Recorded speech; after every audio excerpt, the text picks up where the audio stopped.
Wildlife Images is home to many species of birds who can't be released back into the wild. They act as ambassadors for their species and even act as foster parents for animals that we do take into our wildlife rehabilitation hospital.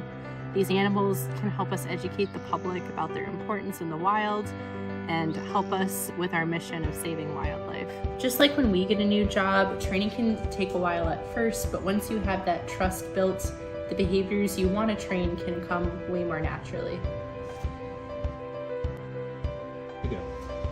Hi, I'm Dave Siddon, Executive Director at Wildlife Images, and with me today is Buddy.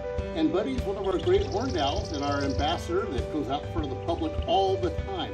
Well, Buddy and her type, great horned owls, are one of the earliest nesters of all the birds in North America. Raptor training often starts with getting the bird comfortable with being on glove and some of the equipment that we use to keep them on glove and take them out on walks outside or perch or surface we want them to go. And it's really important that our animals have the option whether or not they want to train with us. We want them to have a positive experience with it, giving them little treats as rewards for participating with us. And once they have that choice for wanting to be involved with us, it makes their lives easier, we're able to care for them easier, and they have better welfare. Some of the common equipment that we use for raptors consists of leather anklets. These you can think of as a dog collar, something that they're going to wear most of the time. We can change out as needed as it gets gross or maybe torn or something like that. And we secure that around their ankles with a metal grommet. And then through the grommet, we have leather straps, and that part is actually called the jess. And altogether, the leather jess with the metal grommet is called an almirai. So through the jesses, we have a swivel, and that has one end that will rotate 360 degrees. So if the bird were to get spooked and fly off, they could do a full rotation and not get tangled. And that swivel is then going to be connected to a longer leash, similar to a dog leash that you might have taking a dog outside on a walk. And that's to give the bird a little bit more space. If they were outside on a weathering yard, they could jump into the grass, jump into a water bowl, take a bath, jump up on perch, just have extra room for that motion. So today we're actually replacing some old jesses and anklets on one of our eagle ambassadors, and we're also going to be doing a health check on them. During a health check, our birds are awake and aware of what's going on, but to make them a little more comfortable, we'll put a hood over their eyes, and that dark space calms them down a lot and makes it a little bit easier for sometimes a stressful time. So first we remove the old anklets, and as the birds go about their lives, their jesses do have wear and tear, just like shoes that we buy at the store. Sometimes we have to replace them. Notice how careful everyone is around those beautiful talons.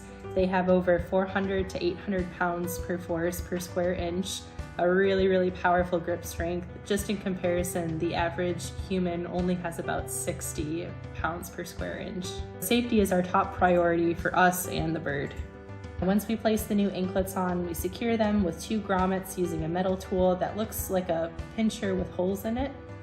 Finally, we are ready to tie the jesses. This whole process takes only a few minutes, but it is really important for the health and safety of our animals. Next, we fit our birds for a whole new setup. Their jesses are custom made to order, and we make sure that they fit comfortably, secure enough where they aren't going to slip off, but enough room again for them to rotate for the bird's comfort.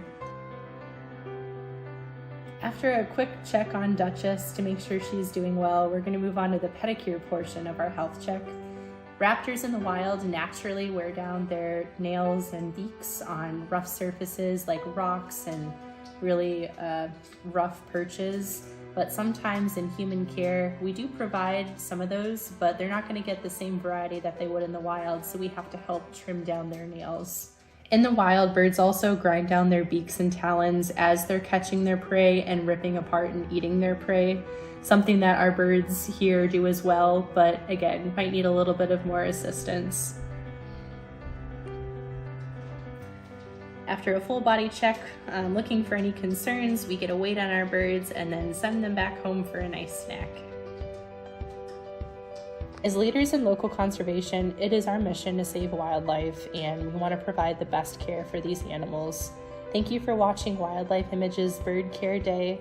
Come down and learn more about these beautiful animals and learn about what you can do to help us save wildlife.